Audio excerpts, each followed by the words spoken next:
I was grabbing. Okay, I'll read the fine print next time. City council. Yeah, I got your point.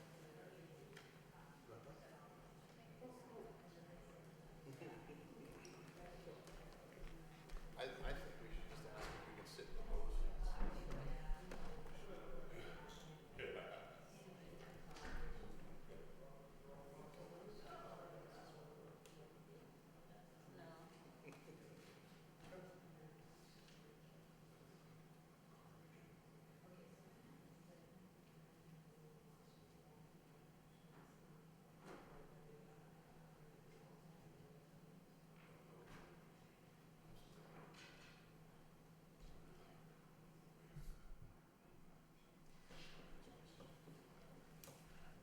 Excuse me, does everybody have a copy of the changes? Of course you don't. Just for you 50 times. Thank you very much. Thank you,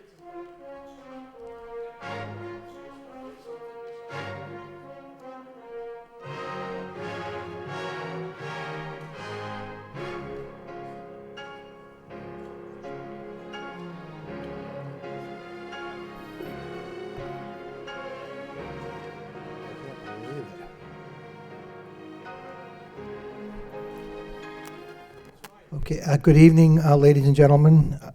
Would the clerk please call the roll? Chairman Milanazzo. Here. Counsel Belanger. Here. Counsel Rourke. Here. 3 present. Thank you. This evening, the zoning subcommittee is actually meeting for the second time to go over the proposed zoning amendments that have been brought to us through the administration from the Development Services Office. And we have Eric Slagle, the Director of the Development Services Office, here this evening, along with City Manager Murphy, City Councilor Rita Mercier, and I did see City Councilor Rodney Elliott is here as well. So I guess what I'd like to do, Christine O'Connor is coming in. We do have a number of folks from the Citywide Neighborhood Council as well as other neighborhoods being represented this evening. So I certainly want to have an opportunity for the dialogue for the members of the public to address the subcommittee. So with that being said, I will say that we did have a meeting, I think it was January 12th, over at the Dumpolsky Club, where we did meet with representatives of the Citywide Neighborhood Council. Eric Slagle was in attendance, the members of the zoning subcommittee were in attendance. We did go through the packet, and we did answer questions, but that being said, there were some people who were not able to be there, so I know that they want to have us, again, go through the proposed changes. But again, now the process is that once the subcommittee is finished with our deliberations, we would refer it back to the council. The council then would refer it back to the law department, and the law department would bring it back to the council in ordinance form, and then we would refer it to the planning board in order for them to do their due diligence as well. So again, there'll be more opportunities in the future for folks, if they can't be at this meeting or subsequent meetings, an opportunity to weigh in. So with that being said, I don't know if my colleagues have anything at this particular point. No, I would again recognize Eric Slagle. And we did get a question from John Hamlet, who's here this evening, just wanting to make sure that the discussion that we did have the first night relative to accessory dwelling units, that if this proposed language that we could incorporate in an ordinance that would deal with, in the future, either a deed restriction or some language that would make sure that it could not be used as a two-family home going forward. So I don't know if we can open up with you addressing that email that we did receive late this afternoon. Certainly. The subcommittee had heard from the neighborhood at the last subcommittee meeting and had lots of suggestions among the committee members regarding some tweaks to the accessory dwelling unit provisions. And we have notes of all those.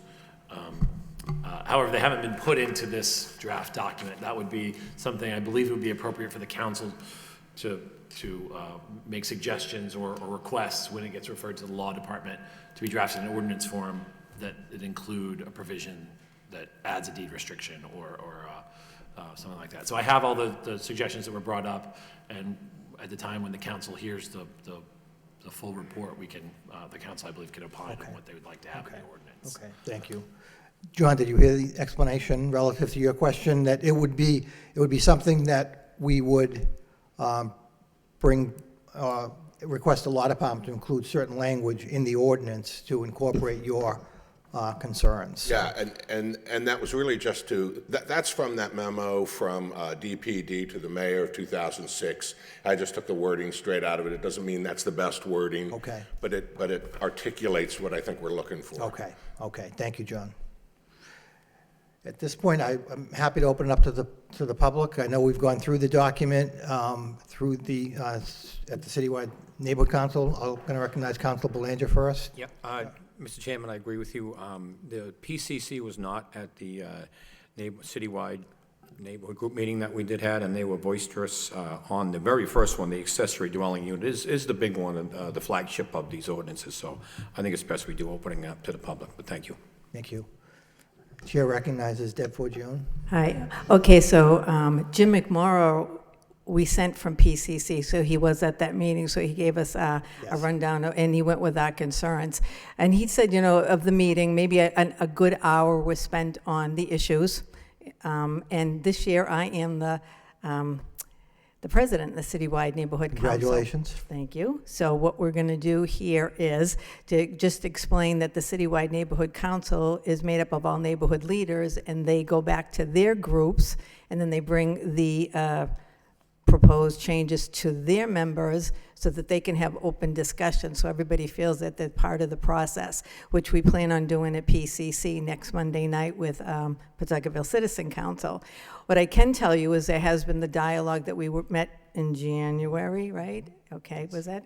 No, it was actually in November, December, actually. Okay. November. So one of the things that have come up with two groups, the Citywide Neighborhood Council and PCC, is we said, well, we don't want to stop the train at every station. So we felt as though you should take the document, anything that's brand new, put it in the A pile, and anything that has amendments, put it in the B pile. And let's concentrate on the B pile because they're ordinances with some changes. And we've gone through some of the changes, and I believe there's two that you would have no problem taking it to a public hearing with the city council. And the one is taking it out of doing the special permitting and putting it into the planning board. We actually sent that already to the law department, I believe, to be drafted in ordinance form. I believe we did that. Okay, great, because I believe we'll be able to get that right off the B pile. All right, so then the issue about the cars, the unregistered cars, I think that would also do very well going to a public hearing because it covered all the hot spots, and I believe it's a good ordinance. But again, people do have to weigh in at the public hearing, but I'm just telling you of the feedback that I've got from Citywide Neighborhood Council and then the PCC. So I think if we could start there, if there could be a separation of brand new ones, because those are the ones I think we're going to have to spend more time on. And when you have the public hearing, we want to have good dialogue. If we're against something, we'd like to be able to tell you why and have a solution. And when we say against something, it's just that we know when we go to land use board meetings, we know what usually can happen with an ordinance not solid. So that's what we're trying to do. Such as the change, it seems like they're taking away 25% green space for properties. I'm not sure how that came about, but I think that one needs another long dialogue as well as the accessory dwellings. Okay. Thank you. Thank you. If I could direct a question to Eric Slagle, the section of the revised section that Deb just mentioned relative to the automobiles, is that section 4.3.5.2? That's correct. Okay. That's correct, yes. Dealing with the unregistered vehicles. So again, this did come up at the meeting that we did have in Centerville, and we did get some feedback from the residents that were there. I think that the form that it's in now could be referred back or through the council to the law department to be drafted in final form. If that again is the wish of the subcommittee to go in that direction. Council Rourke? I'll make a motion for that, please. Okay. Second. Second. We have a motion to refer section 4.3.5.2 to recommend to the council that that be forwarded on to the law department to be drawn up in proper ordinance form. Roll call, please, Mr. Clerk? Yes. Yes. Yes. Thank you.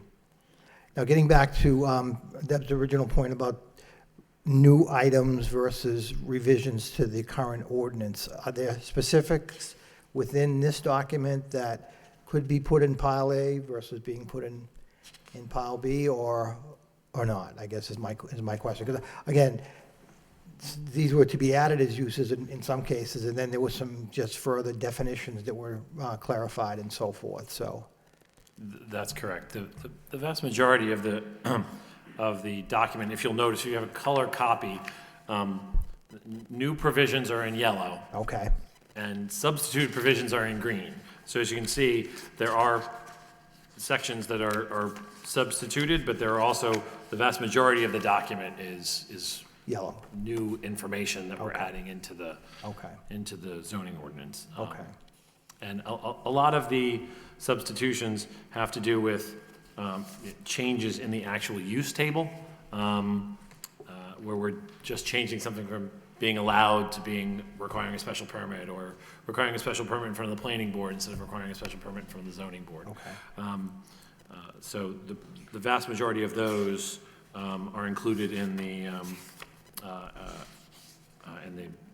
amendment section for the changes in the use table. And those would be in green? In green, that's Okay. correct. Okay.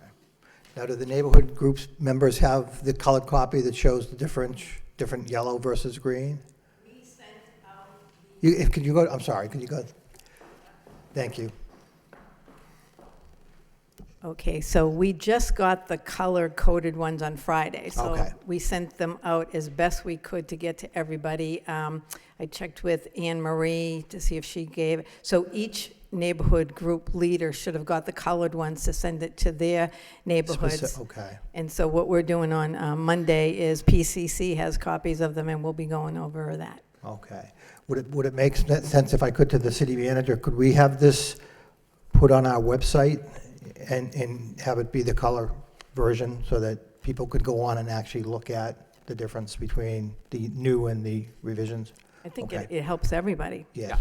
And that way you can just go, you can bring it on your iPad and just see it in color. That's right. Okay, we'll do that. Okay, thank you. Thank you, Mr. Manager. Yes, sir.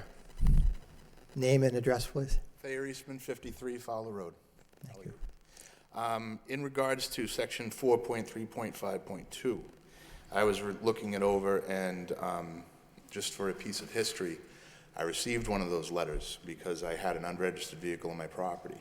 Now, it was a hobby vehicle that was for off-road use only. I called and I explained what the situation was.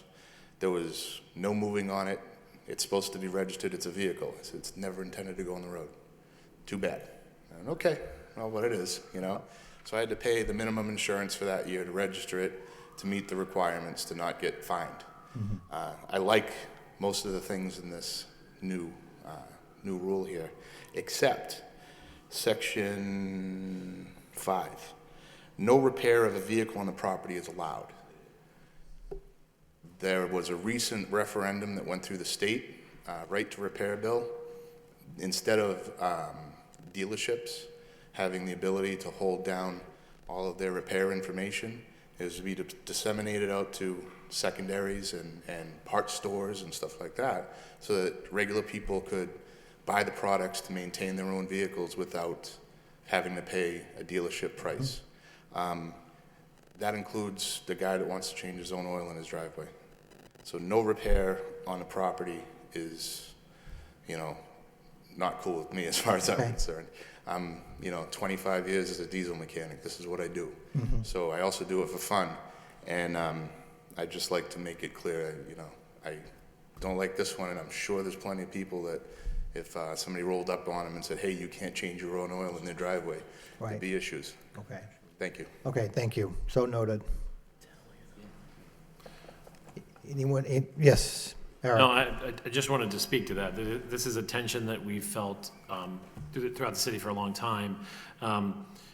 There are, quite frankly, a lot of people who do auto repair on the side. And one of the reasons why the unregistered vehicle ordinance has existed in the city for as long as it has, and it goes back to the 60s as far as I can tell, is because to discourage folks in residential neighborhoods from operating a basically As a side auto business, repair yeah, side- side business. Unfortunately, it's almost hard, it's almost impossible to distinguish between somebody doing it for fun and somebody doing it for cash. And so the only way to make something like this enforceable is to say you can't do auto repair on your property. I know that may be a hardship for folks who don't have a garage that they can have the vehicle in to do repairs, but without this provision, it means that we will be severely limited in our ability to do enforcement action against folks who are operating illegal auto repair shops at their residential homes. And that's the reason for this provision. All right, thank you. So for now, and again, it can be addressed at the public hearing, and you can certainly come back and express your concerns at the public hearing, but as it stands right now, that's been referred back to the law department. Yes, Councilor Mercier. Thank you, Mr. Chairman.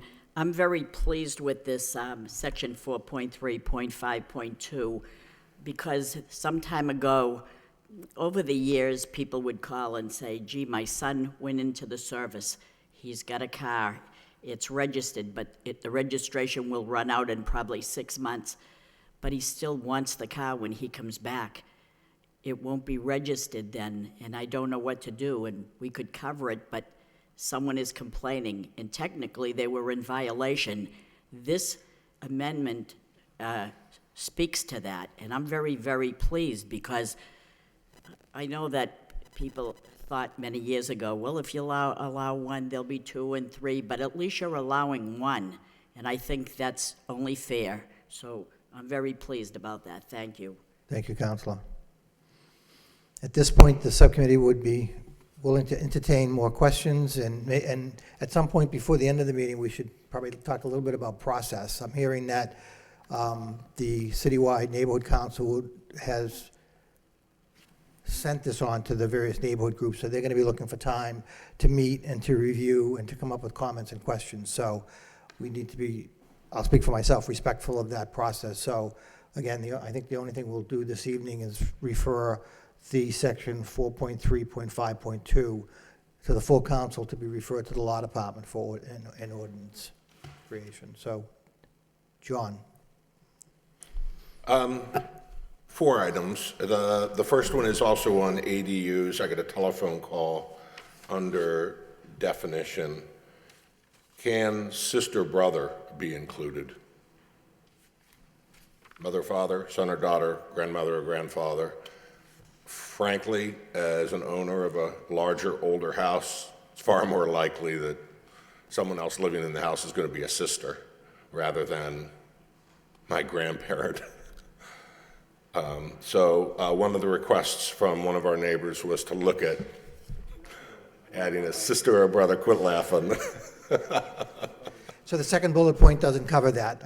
In your opinion, the second bullet point would not cover that, son and or daughter would not cover that, brother or sister. So this would be the owner's Right, okay, brother or sister. okay. And this is just clarification. I numbered my pages. It's page 6. It's section 5.1.6 yards. Yes. And I don't even think this reflects a change, but I was surprised to read it. The last sentence in that first paragraph says, the following shall be allowed to be placed within the minimum side and rear yard requirements. So I read that to be, the following shall be allowed to be placed inside the setback. Isn't that the way that reads? Within the requirements, so you're required to have 10 feet, so it's allowed to be within that 10 feet.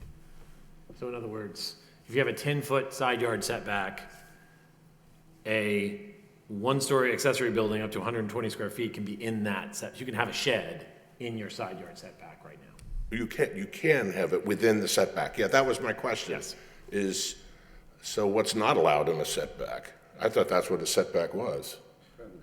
The structure. The house. The house can't be in the setback. So I can Garage put can't be in the setback. I can put a garage, I can put a pool, I can put a deck within. You can't put a within garage. 5 You feet. can put a shed, and 120 square feet is not very large. 10 by 12? That's not a garage. You can't get a car in there. Small car? You can, but you won't open the doors. 2 feet in height? Trust me, if you look at a 10 by 12 shed, it's not very big. Right. Mr. Chairman, if I How could. about a 8 by 14? You'd get a car in there, couldn't you? Yep. Very narrow car. It just looks to me as though you can put a garage right next to your fence, and I'm not sure why we have setbacks. Could we just look at that? Could we identify that as something to look at? Mr. Chair, I think I know what you're talking Oh, about. I'm You're sorry. talking about one of those canvas-covered structures that people can put there? Yeah, I was actually surprised that anything was allowed in the setback. So I I hope didn't- a shed's didn't- allowed in it I because wasn't mine- prepared to get into a discussion on the size of a garage.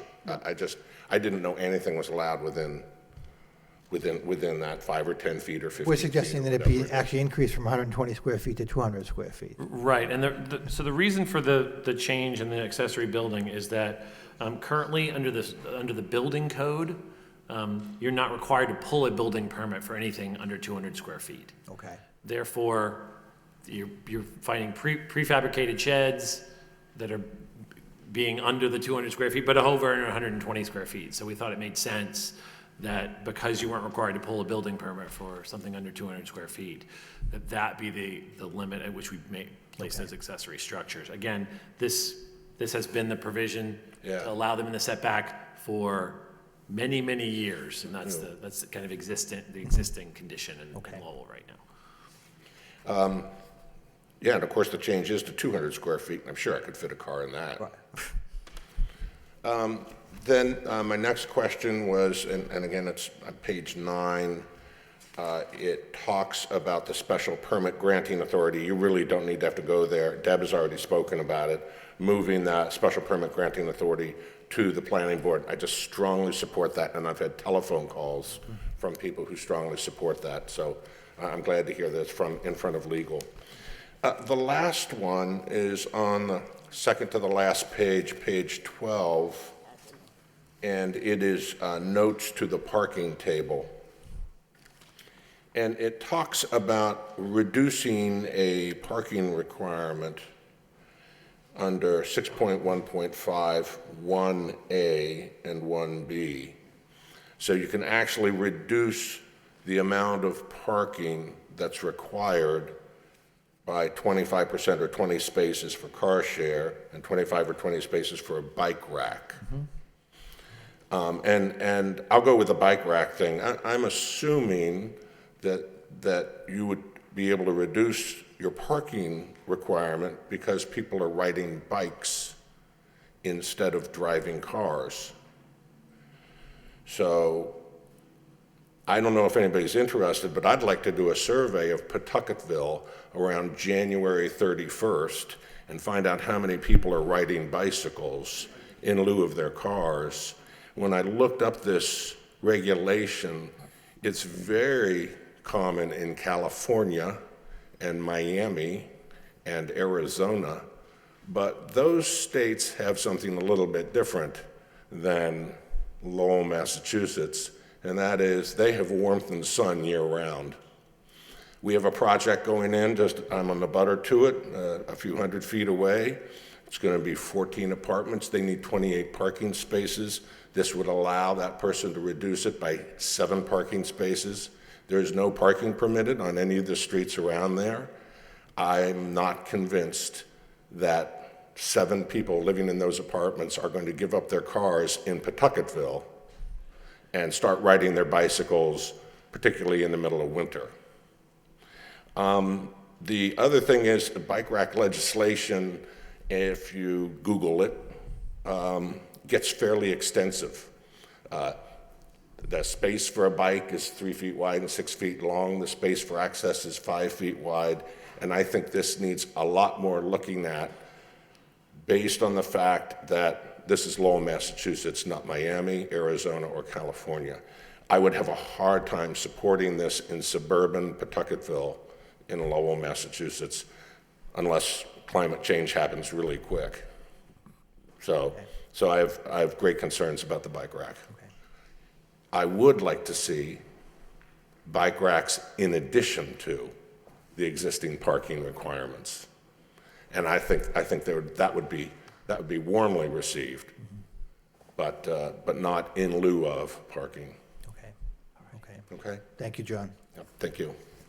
Chair recognizes, I will recognize Council Leary is here this evening. Thank you for being here. Yes, City Manager Murphy. You know, it's interesting it's a very nice point you make, but believe it or not, the #1 biking city in the United States is Portland, Oregon, which has a winter, and they still promote the biking, and it's something it's always amazed me, but it is the #1 biking city in America. So sometimes climate doesn't matter to some bikers. Right. Thank you. Council Belanger? Yep, thank you, Mr. Chairman. I think John Hamler brings a great point. You know, I can sort of foresee some developers using this as a tool. Well, we'll just put a bike rack to, you know, decrease the number of required spots. So I would have to agree that this needs a harder look. I mean, we got to encourage biking and car sharing in any way we can. We're trying to achieve this at the Gallagher Terminal in all points throughout the city. I think we are working on that and making headway. But there's some little area of, I think John makes a great point where, you know, this could be used as a tool. I'm a little concerned about that. So just food for thought to you, Eric Slagle. But again, there's going to be a lot of dialogue, but great point by John on that. Thank you. Thank you, Council Belanger. Council Samaras is also with us this evening. Thank you for being here. Anyone else from the public like to bring any concerns, questions, comments? Again, we will have other opportunities in the future. No? Hearing none. Yes, sir. Thank you. Thank you for being here again. Yes. Mr. Chairman, thank you. And before I get to remarks, I'd like to thank yourself and Councilor Belanger and Mr. Schlegel at the last meeting. A splendid job in answering all and giving all the information we need today. Thank you. To revisit 4352, I'm in quite agreement with Councilor that it's something that would be beneficial to those folks that need it in that respect. But let me ask you the question. In terms of the tarp, this says tarp with a like. If a neighbor had no concerns about the unregistered vehicle, would they rather look at the unregistered vehicle without a yellow tarp sitting on top of it? Would they have the option to work it out in a respect, or does it become an offense that requires absolute tarpalization, I think you would call it? But I think it might be something that could be worked around in some cases. But to get to a more particular point is the auto repair shops. As I read the end of the paragraph, it's referring to stored vehicles. I believe it says stowed, but I believe it more or less would be stored. Is that related to the auto repair shops, or is that just for an independent storage area, say like when you're towing snow vehicles? In other words, is it related to the auto repair shop itself? Well, I'll defer the question to Eric. Yes.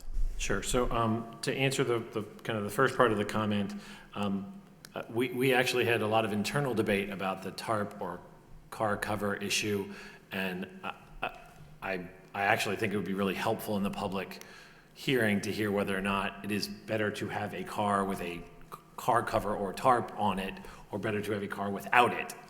I think we had folk come down on both sides of the issue, and I could easily see each argument that you draw less attention to it if it doesn't have a cover on it, but if it's kind of a piece of junk, you might not want to see it. You might rather see a tarp. So I see both sides of that issue, and I think that it's ultimately up to the council what they think makes the most sense. And the second piece is the stowed vehicle lots is for like the tow lots, things that are storing unregistered vehicles. A used car or new car dealership that is storing an unregistered vehicle on the lot. And they're allowed to do it as long as they keep the lot screened. They don't have a limit for those specific types of uses. Okay.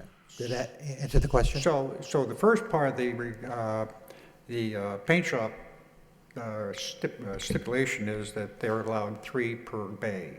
Correct.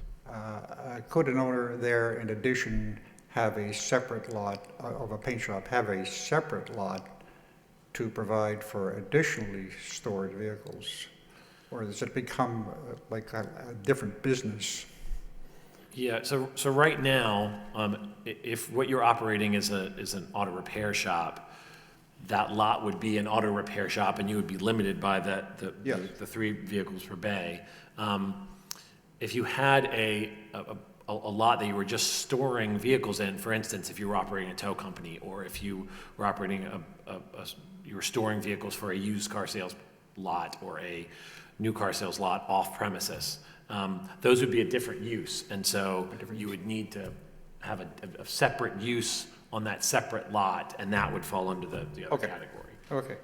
They're defined differently in our zoning ordinance, and so it depends on whether you fall under the auto repair shop version of the zoning ordinance or the stowed vehicle lot of the zoning ordinance, and whatever the use is on the lot would dictate that. Thank you. And then on the, jumping back to the unregistered vehicle, is that something the city takes effort in enforcing, or is it up to neighboring parties to report it? How is that, you visualize that working?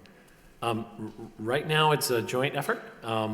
We have a zoning enforcement officer, our board enforcement agent, who actually does proactive enforcement, and he's out in the neighborhoods for many hours a day, looking at all potential zoning violations, but unregistered vehicles is one of the primary ones. We also do a lot on neighbor complaints. Because we only have one person and we have a very large city, we're often reacting to the concerns of the neighborhoods, and that drives his inspection sometimes. Thank you, sir. Very good. Thank you. Thank you, Mr. Chairman. Thank you. Thank you. Anyone else? Deb?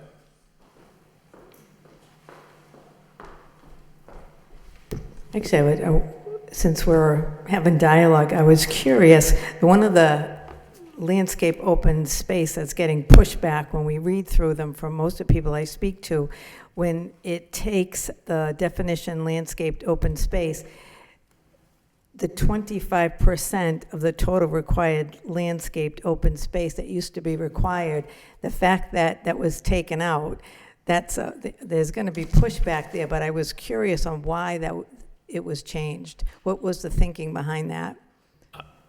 Are you referring to the top half of the section, where the bottom half is the registered Revised vehicles? section, yeah, under definition landscape open space. Yeah, so I think there's a kind of a little bit of a misunderstanding as to what that 25% meant. So in the original ordinance, what it says is hard surfaced walks and terraces shall not exceed 25% of the total required landscaped open space.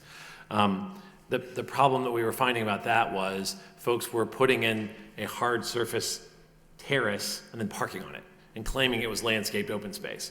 So in the revised ordinance, you're not allowed to use those hardscape spaces as your landscaped open space at all. So it is in fact increasing the amount of what we would actually believe is landscape open space, green space. You can't use a patio to count as your green space. You can't use that, you have to have more. You have to, if you want to have a patio, you have to have, it can't count as a quarter of the open landscaped open space you're allowed to have. You still have to have the full amount of landscaped open space in addition to the patio. So it's actually increasing the amount of open space that you're required to have, and in our minds, preventing folks from putting in what they claim is a patio and counting it as open space and then parking on it, which is a problem that we've had. Okay, so really good news. Thank you for clarifying it. When I go back to the group at PCC, how am I, again, going to explain that? I'm going to explain that such hard surface walkways and terraces. Yeah, so you can explain it right now. Folks can say, put a patio in a quarter of their yard and claim that it's open space. In the future, if they want to put that patio there, they can't use it as part of open space. They still have to have the required amount of open space in addition to the patio. Okay, so that's good news. Yes. Okay, I'm glad I asked. We're trying to be, this is supposed to be a good thing. Okay, it is. Thank you. Council Rourke? Thank you, Mr. Chairman. So Eric, this is probably a response. I know a year or so ago, we have a number of complaints where people were actually paving over grass, to use as parking spots on main streets, such as like Stevens Street or, Bridge Street in the areas. So this prohibits that from happening going forward, correct? It does, although this prohibits the more creative people from doing that. The strict paving over your front yard has always been prohibited. People were just doing it without pulling their appropriate driveway permits from the engineer's office. But we did have folks who were creative and said, oh, I can't pave. Well, what if I just say this is a patio and I put in nice pavers here, and then a week later you drive by and the pavers are there and the car's on top of it. And that's defeating the whole purpose of landscaped open space. So that's what this is trying to prevent. Thank you. Thank you. Follow-up, John? Just a follow-up on the creating new parking spaces. That's happened several times along Varnum Avenue, and we've raised it as an issue. They go before zoning board and they get a variance. So it won't prevent what you're talking about, Councilor Rourke. People will still pave over their yards and come and get a variance, so. Okay. So noted, thank you. Any other comments, questions at this particular point in time? If not, the chair would entertain a motion to recess. Oh, I'm sorry, Councilor Belanger. Yep, oh, sorry, thank you, Mr. Chairman. One point on 9.3, the downtown overlay district. Yes, sir. Which would be a new overlay. Eric, I like this concept, as well as, most of these proposed amendments and ordinance here are constituent-based, as Councilor Rourke alluded to earlier. They all come from our constituents to the council floor to ultimately this is what's being presented to us. But the downtown overlay district, can you tell us a little bit about it? And it was brought up by the citywide neighborhood organization to perhaps include Appleton Street in this district to give perhaps maybe that street a little boost. So I think that's a great idea. So if you could just elaborate slightly on the overlay district, please. Sure, and I will. I see that we have a little bit of time, so I might expand it just a little bit. A lot of the ordinance changes that we've proposed are designed to drive economic development, specifically for small business economic development, small business growth especially in the downtown and the urban districts. So if you'll see in the earlier part of the proposed changes, there are provisions for micro businesses and micro manufacturing businesses to attempt to allow some of the small startups that we have trouble fitting into our current definitions to exist in places where we think they made sense. So like a nano brewery in the downtown would be a lovely thing. Right now you can't do it because it's manufacturing and we don't allow manufacturing downtown. So the downtown overlay district is another one of these types of proposals that would, as you can see, it's an idea. The idea is to set up a certain level of criteria for the planning board to review for eligible uses in the district so they can obtain a special permit to open up in the downtown district. And there was a map attached. I apologize. The map had already been sent out several times. It didn't duplicate the map in the color copy, but it covers a vast majority of downtown and portions of the Hamilton Canal District. It did not include Appleton Street, although that was proposed to be extended to include Appleton Street.